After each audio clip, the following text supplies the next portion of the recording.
আসে, আমি কাজ করে দিচ্ছি, তোমরা কাজের উপকার নাও, উপকার নেওয়ার পরে তারপরে আমার পারিশ্রমিক তোমরা আমাকে পরে দাও না, আমি মূল্য পরে নেব, কোনো সমস্যার কারণ নেই।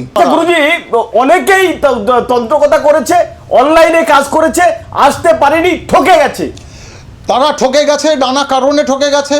যারা অনলাইনে কাজ করিয়েছে অন্যান্য তান্ত্রিক দিয়ে, তারা ভেগ ধরা তান্ত্রিককে দিয়ে কাজ করতে গেলে তারা একসাথে পাবে না আদৌ তাদের কাজ করেছে কিনা। অরিজিনাল তান্ত্রিক কি করে চিনবে? এইবার সেটাই বলি, অরিজিনাল তান্ত্রিক কি করে সেই চিনবেন। এইবার যেটা হচ্ছে, কোনো তন্ত্র সাধক যদি হয়, আপনাকে একটা কথা বলি, আপনি না, আপনাদেরকে বলছি, সবাইকে শোনা বা বোঝার জন্য, যে তান্ত্রিক হবে বা যে সাধক হবে, তার কিন্তু সাধকদের শরীরের কোনো একটা জিনিস বাড়তি থাকে।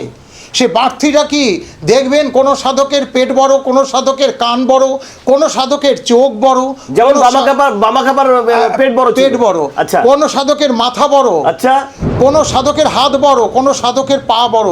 আমাদের লোকনাথ ব্রহ্মচারীর পা দুটো দেখবে কি লম্বা, আজকে দেখবে শ্রী রামচন্দ্রের হাত দুটো কি লম্বা।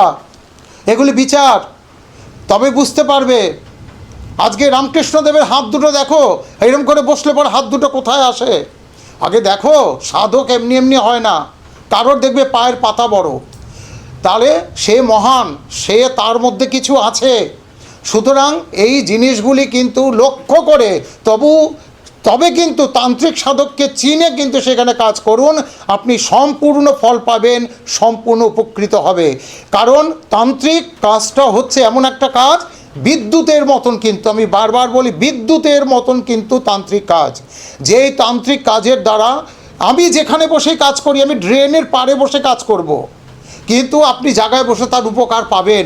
এই হলো তান্ত্রিক। আচ্ছা, পজিটিভ ভাইব্রেশন, একদম পজিটিভ ভাইব্রেশন। কারণ তান্ত্রিকের কাছে গঙ্গা জল আর ড্রেনের জল সব সমান। তান্ত্রিক সাধকদের কাছে, এটা উচ্চ মার্গের কথা বলছি, এ সাধারণ কোনো তান্ত্রিক না, রাস্তার কোনো লাল কাপড় পরা তান্ত্রিক না।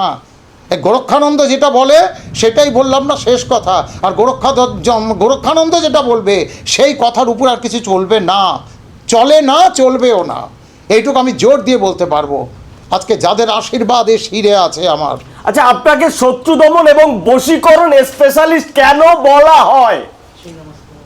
আজকে শত্রু দমন নিয়ে যে আমি কাজগুলি করি, আজকে ধূমাবতীর উপর দিয়ে যেই কাজগুলি করি, যে ছিন্নমস্তার উপর দিয়ে আমি যেই খুব ক্রিটিক্যাল কাজ যেইগুলি আমি করি, যেই সব শত্রুদেরকে আমি শুইয়ে দিতে পেরেছি, প্রাণে মারবো না, শুইয়ে দিতে পেরেছি, এই জন্যই লোক দৌড়ে আসে এবং দৌড়ে এসে একটাই বলে যে মহারাজ, হ্যাঁ আমরা এইটাই চেয়েছিলাম। আজকে কত শত্রু, তাকে আমাকে বিছনায় ফেলে দিতে হয়েছে, কিন্তু প্রাণে মারবো না এই কারণে, কারো প্রাণ আমি দিতেও পারবো না, কারো প্রাণটা আমি কেড়ে নিতেও পারবো না।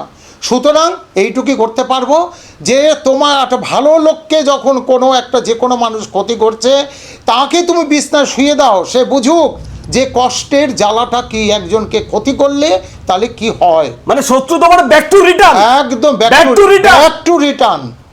গোরক্ষানন্দ এই হচ্ছে গোরক্ষানন্দ। সুতরাং এই জায়গাগুলি করতে গেলে কিন্তু সাংঘাতিকভাবে, প্রচণ্ড, খুব জবরদস্তভাবে কাজগুলি করতে হবে। আমার যেসব জিনিস দিয়ে আমি কাজ করি, মানুষ চোখেও হয়তো অনেকে দেখেনি, সেই সব জিনিস দেখলে অবাক হয়ে যাবে। আমার চণ্ডালের হাড় ছাড়া আমার ধূমাবতীর ক্রিয়া হয় না।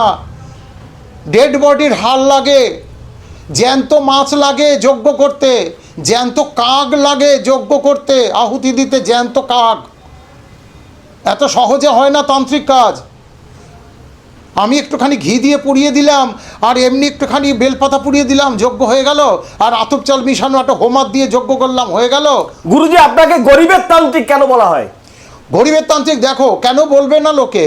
আজকে যে আমার কাছে যারা আসছে, যে আমাকে 10 টাকা আমার হাতে দিতে পেরেছে মার এই ফুল বেল পাতা কেনার জন্য, মায়ের এই হোমের জিনিস একটু কেনার জন্য, আমার কাছে সেও যা আমাকে যে 1 লাখ টাকা দিতে পেরেছে যে আপনি যজ্ঞের এই জিনিস কিনুন, সেও তা সমান আমার কাছে, সবাই সমান। মানে যে 1 লাখ দেয় সেও আমার কাছে যতটা গরিব, আর যে 10 টাকা দেয় সেও আমার কাছে গরিব, এবং সবাই সমান।